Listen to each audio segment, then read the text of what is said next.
बड़े लोगों से मिलने में हमेशा फासला रखना कि दरिया जब समंदर से मिलता तो दरिया नहीं रहता। तो कई बार ऐसा लगता है कि हम जिस पीढ़ी में हैं और हमारी जो आने वाली पीढ़ी है वो शायद जो हमारी पिछली पीढ़ी है उनको वो सम्मान जो मिलना चाहिए वो देने में दिन ब दिन असफल होते जा रहे हैं।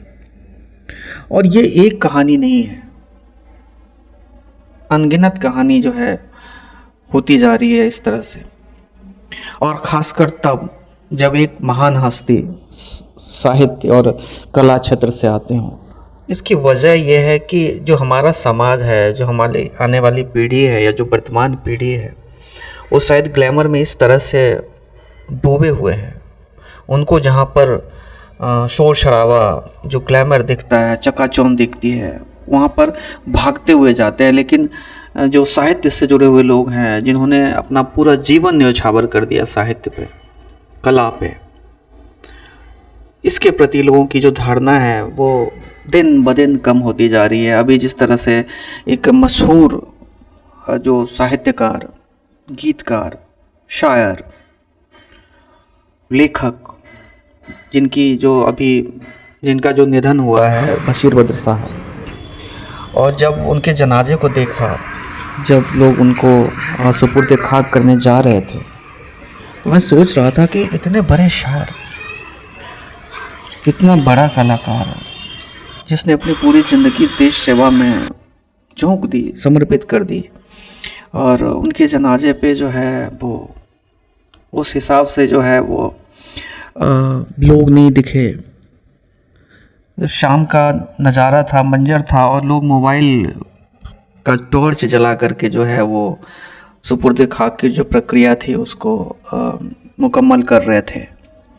तो ऐसे में वही सवाल होता है कि सोचो अगर किसी बड़े एक्टर का निधन होता जो ऑन स्क्रीन जो दिखते हैं, तो यही मीडिया जो है वो लगातार लाइव कवरेज कर रही होती। और इस तरह से जो है आपको मैं ये भी बता दूं कि ये छोटे मोटे शायर नहीं थे, ये इतने बड़े शायर थे कि हमारी जो दैनिक भाषा में जो बोलचाल होती है, हम जाने अनजाने में इनके शेर को बोल जाते हैं और हमें पता भी नहीं होता कि ये किसका शेर है। वो इतने बड़े शायर थे, मैं बोल करके उनको डिफ़ाइन नहीं कर सकता और मेरी औकात भी नहीं है कि उनको मैं डिफ़ाइन करूं, उनको परिभाषित करूं, उनके बारे में कुछ बोलूं। लेकिन मुझे दुख हुआ देख करके जिस तरह से लोग थे वहाँ पर। और भोपाल तो कलाकारों की नगरी है।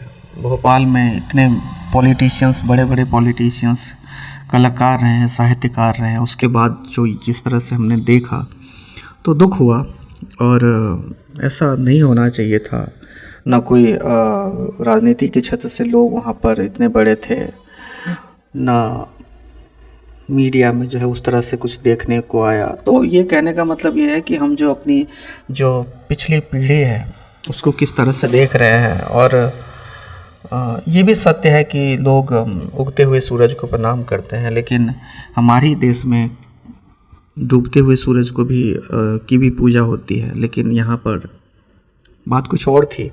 और अगर इस तरह से हम देखते जाएंगे, और जिसको जिम्मेवारी है, एक जिस तरह से एक